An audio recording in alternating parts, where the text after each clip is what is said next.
Imagine waking up in a place where clothing isn't just optional, it's irrelevant. Where little girls run freely, their skin kissed by the sun, their chests uncovered, unbothered, and no one stares. No one judges. Because here, this is normal. But to you, maybe it's not. Now pause for a second. Before you scroll, before you label this as strange or shocking, what if I told you that everything you've been taught about modesty, about shame, about what should or shouldn't be covered, was all just culture? Not nature. Not the truth. Just a version of normal you happen to grow up with. In a remote corner of Africa, far from malls, phones, influencers, and even shoes, there exists a tribe where girls grow up topless. Where women walk proudly, their bodies wrapped in nothing but tradition and pride. Not hidden. Not exposed. Simply seen. You're probably thinking, how is that allowed? Why don't they wear anything? Isn't that unsafe or inappropriate? But here's the twist.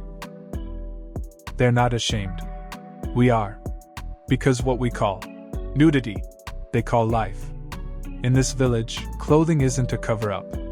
It isn't protection from judgment. It isn't a status symbol. It's simply unnecessary. From a young age, tribal girls are taught that their bodies are nothing to be hidden, sexualized, or controlled. Their bodies are them, beautiful, strong, free, unfiltered, untouched by the lens of social media or Western shame. You see, in our world, the human body, especially the female body, is a battlefield. Judged, restricted, monetized. But here, in this tribe, it's something else entirely. It's sacred, yes, but it's also normal. And now, I want to take you deep inside that world. Not to gawk, not to shock, but to understand. Because the truth is, maybe the way we see things has been wrong all along. Over the next few minutes, we're going to explore a culture where dressing naked isn't rebellion, it's routine. Where bare skin doesn't mean sexuality, it means tradition. And where tribal girls, from childhood to womanhood, live in a freedom we can barely imagine. And by the end of this journey, you might start questioning everything you think you know about modesty, clothing, and what it means to truly be free. So don't click away. Because what you're about to see is something most people never will. The first look. The first thing that hits you isn't the lack of clothes, it's the presence of peace. The air is thick with the smell of wood smoke and wildflowers.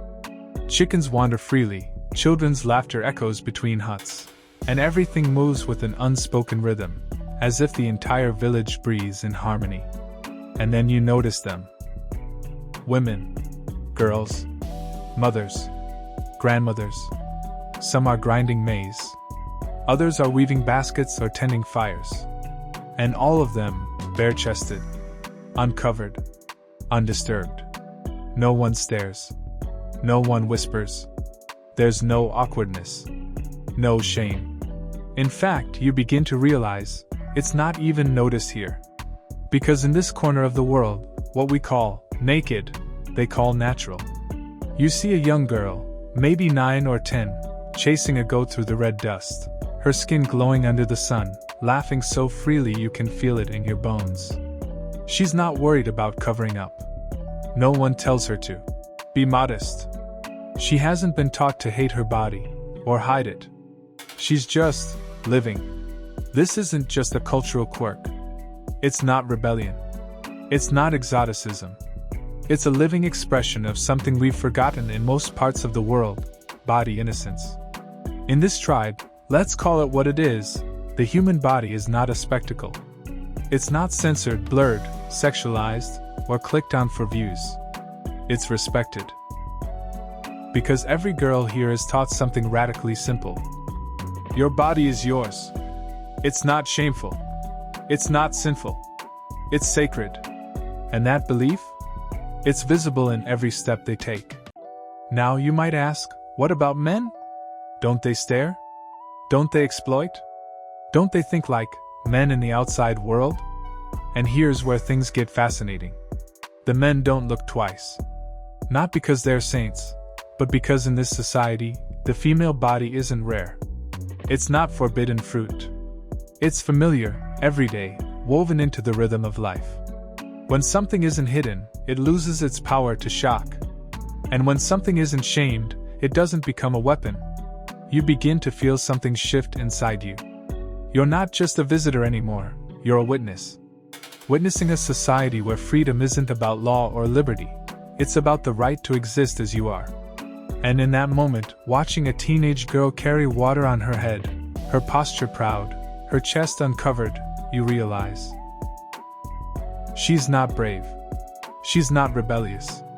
She's simply normal. And it's our definition of normal that needs to change. What tribal girls think about clothing. So what do they actually think about clothing?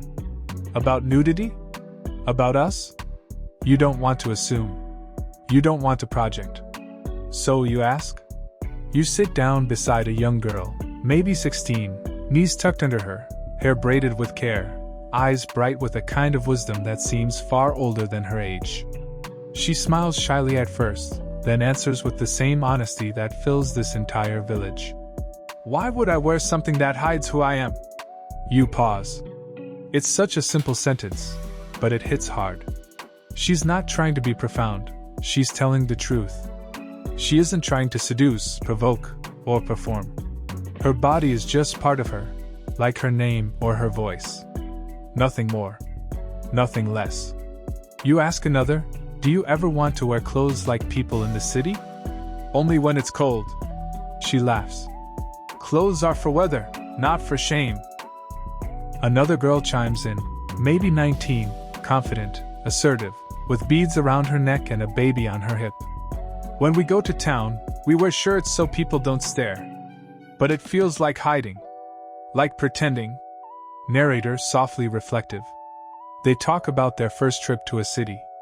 About seeing billboards of half-naked models selling perfume, and feeling confused. Why is that okay? One of them asks, but this, she gestures to her own body, is considered bad? It's a powerful question. One we rarely ask ourselves. Why do we accept sexualized images in advertising, movies, and social media, but react with discomfort to natural nudity in traditional life? In their world, the concept of clothing equals decency simply doesn't exist. Here, character defines respect, not what you wear. One girl tells a story about a missionary who came and tried to hand out t-shirts. She kept telling us we needed to cover ourselves to be proper, the girl recalls. But when she wasn't looking, we used the shirts to carry vegetables. The group burst into laughter, not mocking, just amused at the idea that someone would think modesty can be forced. You begin to realize that to these girls, the body is not a battleground for control or politics. It's just a body. Not a scandal. Not a sin. Not a secret. And the irony? The more they speak, the more dressed they seem, not in cloth, but in confidence. It makes you wonder, what if we've had it backwards all along? What if shame doesn't come from what's shown, but from what's taught? And what would happen if girls around the world were taught to love their bodies like this? Tribe views sexuality. What's private versus what's sacred? We often confuse nudity with sexuality. In many cultures, the two are tangled, so tightly that to be seen without clothes is immediately considered sexual. But here, in this tribe, things are different. Very different. Sex isn't taboo. It's not whispered about in secret. But that doesn't mean it's on display there. In fact, it's deeply respected, sacred even. Something shared only when it means something. Something private. And this is the paradox that confuses outsiders the most. How can a tribe where women walk topless still hold such deep respect for intimacy? You ask the tribal elder, an older woman with painted cheeks and the wisdom of decades. She smiles at the question. We show skin, but not our hearts, she says. Nudity is not the same as sex. Only strangers think that. It's profound. Because in her world, the body is not an invitation. It's not a signal. It's just real. A living, breathing part of life. And when it comes to sex, it's not performed, sold, or hidden behind double meanings. It's discussed openly when needed, taught with care, and approached as a rite of maturity, not a sin, not a game. One young man tells you about the first time he was taught the meaning of intimacy. "It wasn't from porn or TV," he says. "It was from my father and uncles. They taught us that it's a bond. A way of knowing someone beyond words." He adds, "If you treat it like a joke, it becomes a joke." In tribal rituals, some ceremonies even celebrate the union of partners. These aren't orgies or wild displays, they're sacred gatherings that honor connection. Elders bless them. Women prepare symbolic foods. The whole tribe witnesses the bond with joy, not embarrassment. There's no shame, because there's no confusion. Sex is not taboo. Nudity is not sex. Respect is everything. This worldview turns so many Western assumptions upside down. In our world, we hide bodies but flaunt sex. Here, they reveal bodies, but protect intimacy. And when you look closer, you see that this culture understands something many of us have forgotten. That privacy is not about hiding. It's about valuing.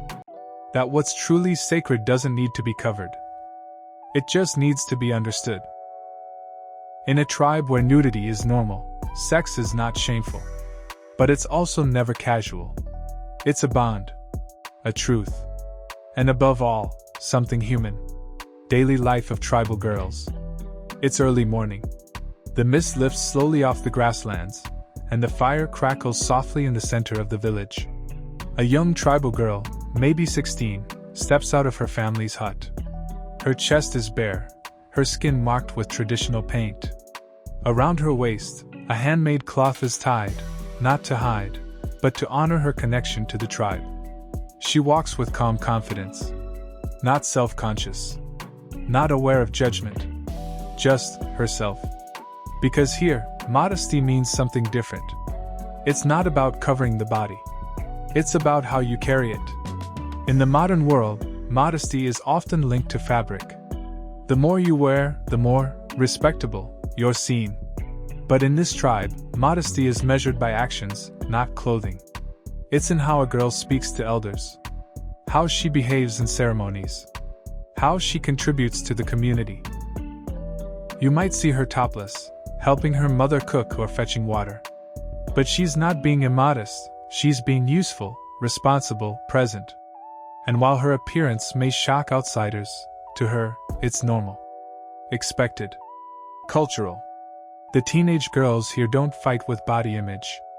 There's no shame around hips or skin tone. No obsession with makeup or likes on Instagram. Their beauty comes from tradition. From belonging. And in place of fashion trends, they decorate themselves with meaning. Necklaces passed down through generations. Paint made from local berries and earth. Scar patterns that tell stories of strength and survival. Each adornment is a badge of honor. Each mark a silent language. You ask one girl, "Do you ever wish you could wear modern clothes?" She laughs, not mockingly, but with gentle confusion. "Why would I hide my skin? It's where my ancestors live." To her, fabric isn't protection. Her identity is. That's the kind of modesty that can't be bought, can't be branded, and doesn't need permission. As the sun rises higher, the girls begin their daily routines. Some tend to goats. Others braid each other's hair. A few sit quietly under trees, learning stories from elders, stories they will one day pass on. And throughout it all, their bodies remain uncovered. But their spirits? Completely whole. Completely proud. It's a lesson the world outside could stand to learn. That modesty isn't about hiding. It's about self-respect. And confidence. And that in the heart of this tribal life, girls grow up knowing exactly who they are, long before anyone tells them who they should be. If this video opened your eyes to a culture you never knew existed, give it a like. Subscribe for more raw, human stories the world rarely tells. And drop a comment. What would you do if this was your normal? Would you feel ashamed or proud?